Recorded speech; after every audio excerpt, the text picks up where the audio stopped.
Hello everybody, I am Jedi Jack Penguin. Happy Thanksgiving. To celebrate, because it looks like there's a turkey on the table, I thought I'd take a look at our very first regular retail LEGO Star Wars holiday set, that being set number 40658, Millennium Falcon Holiday Diorama.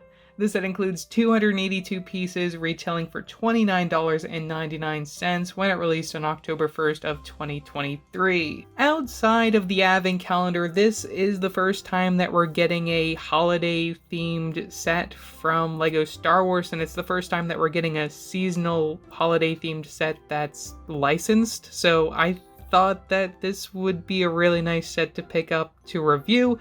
And it's also another first for right now, that being the return of some of these sequel trilogy characters for the first time since I think the Rise of Skywalker sets, so it's pretty crazy for that reason as well. Speaking of the box art design, because we are set in the Millennium Falcon, we have the Millennium Falcon as the backdrop.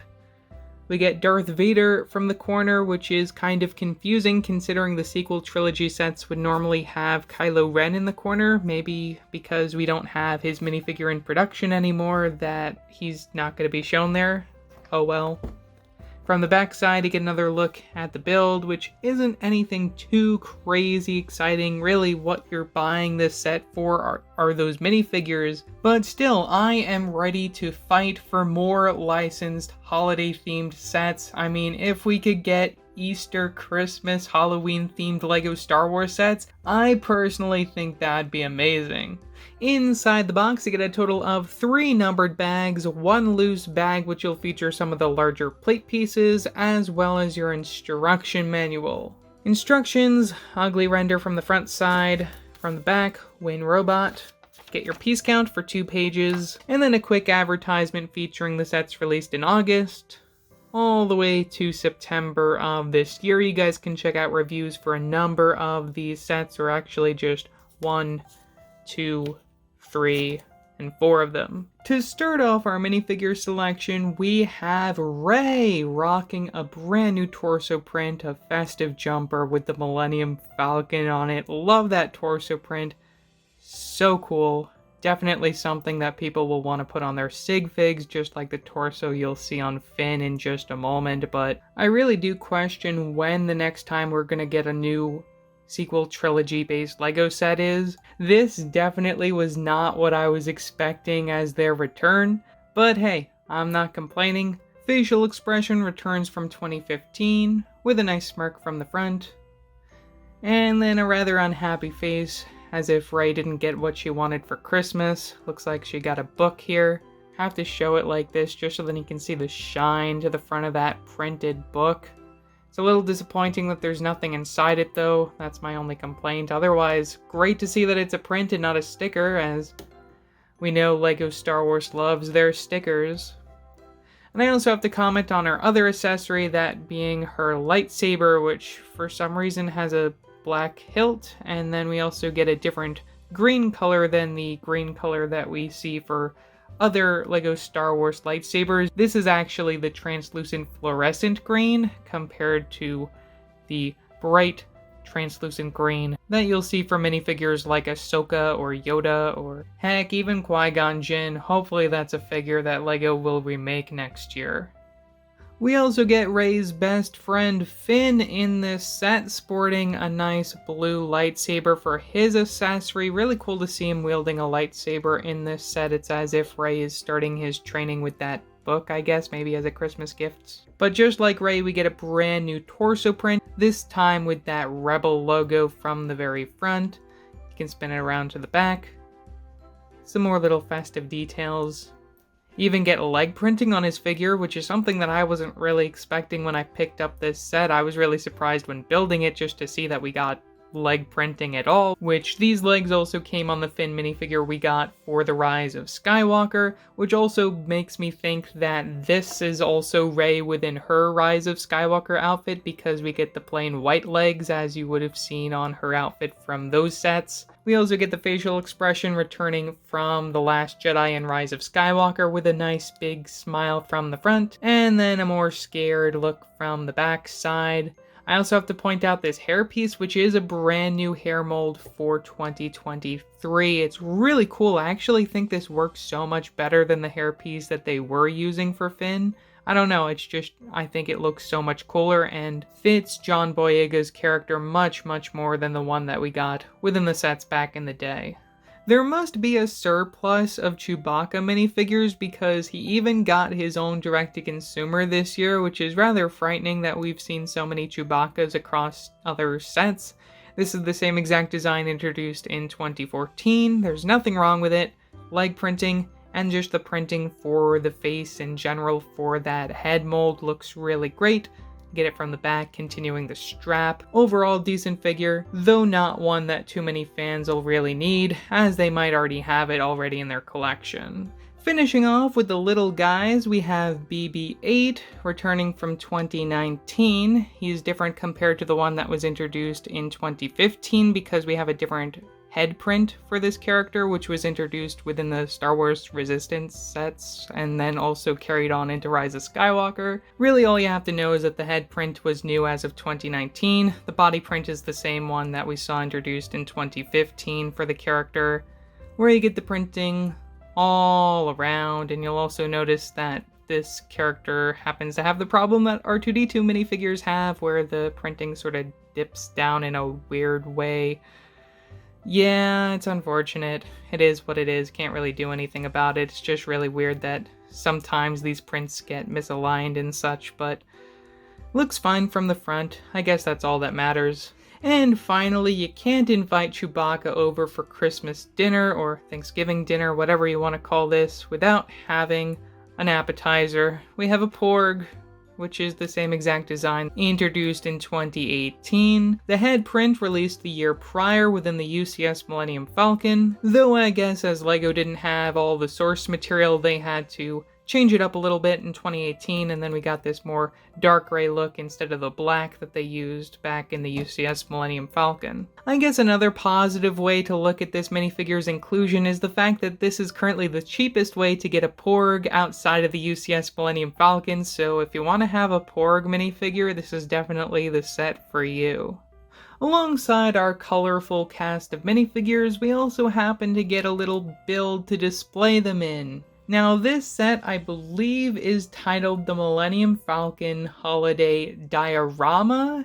However, this is not an 18+ set, and it's also not exactly a diorama as far as what LEGO considers a diorama when you look at something like the Yoda's Hut or the Death Star Duel. Both of those have really defined standards as far as having that black base and also a quote.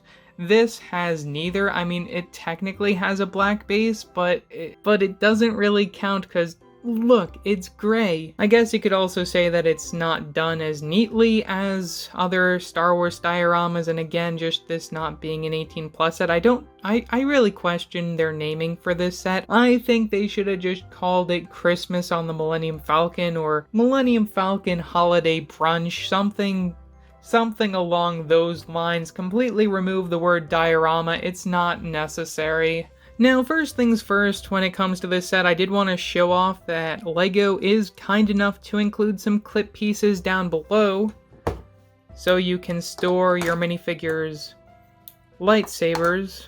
So if you don't want to have them fighting each other over their holiday meal, you can easily just store them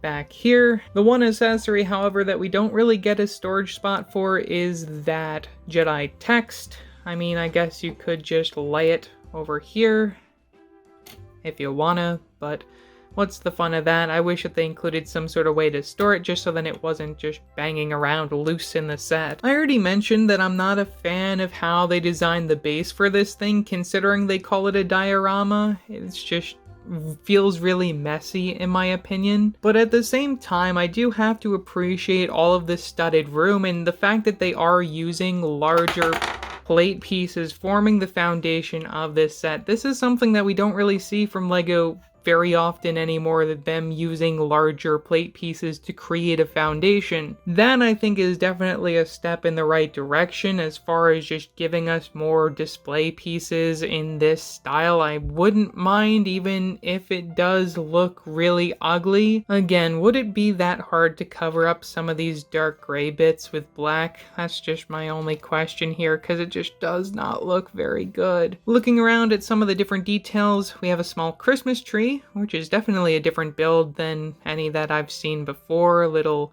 snowflake as the star. You'll see another one from the very back over there. We have our little sleeping quarters. You can place a minifigure up here if you want to have them rest in there. Someone like me with fat fingers may find it easier to put them in from the other side, but it does the job. You'll also notice a little couch from the back side, where you also happen to get that game that you always see them playing on the Millennium Falcon, Let the Wookiee Win. And here comes the most annoying part of this set, and that is this dining room table. Now, it's all fine and dandy. I like the little tablecloth they have going on. Get a little drink, you get a carrot. And my biggest issue in this set is this turkey, because every time you turn this around, it falls off. It's really annoying that they didn't secure it in any way. Now, this may not be a problem for you. This is probably just a problem for me, who likes to carry around their sets or build them up in the air, and you just place the chicken there and it's falling off all the time. As you've probably seen from the start of this video, I have been handling this set a lot, so this has probably been the most annoying thing to me, just because every time I try to show something up close, it wants to fall down. And now the last two things that I have to talk about are the little pieces of mistletoe, which you'll see from the very top of the build, as well as the lights going across from one end to the other, various different translucent studs. And also we have a section of the entrance to this particular section of the Millennium Falcon. I think this is really cool. This is probably definitely my favorite build of this entire thing, just because everything else is kind of just platform places to stand your minifigures. I mean, I guess the sleeping quarters is nice and all, but this is really the most interesting building technique of this entire set. From the back side, if you wanted to take a look at it, it's nothing special. Again, just storage for your lightsabers. I wish that they gave us storage for this thing. But at the end of the day, I think fans are going to like this for the minifigures at most. The build, I don't think is anything special. I think just the way that they made the platform is ugly. I love how there's plenty of room for the minifigures. It's just, I think they could have done it a different way, just so that it didn't look as bad as it does. That's really all that I have to say about this. It's great to see these characters returning after so long, and to get exclusive torso prints that are festive for these minifigures is just yet another bonus. Another thing I have to mention is that this set is supposed to go with this year's 2023 LEGO Star Wars Advent Calendar. I'm not exactly sure like how those builds fit in with this, unless they're just stuff that's supposed to go underneath the tree. I don't know. They don't really give you a lot of space in here to put that kind of stuff. But I also think it's great to see that LEGO's trying something outside of their comfort zone, making a seasonal LEGO Star Wars set that is accessible to other fans. After what they did for the 20th anniversary of LEGO Star Wars, I think fans really wanted LEGO to make those types of sets widely available to them so they can buy them, and I think this is definitely the step in the right direction. However, I think that they could be doing better than what they're doing here. So yeah, that's all that I have to say for this video. Leave your thoughts down in the comment section below, what your thoughts are on this set. Also, don't forget to like and subscribe and hit that bell icon so you don't upload a new video. So yeah, that's it for now, and happy Thanksgiving.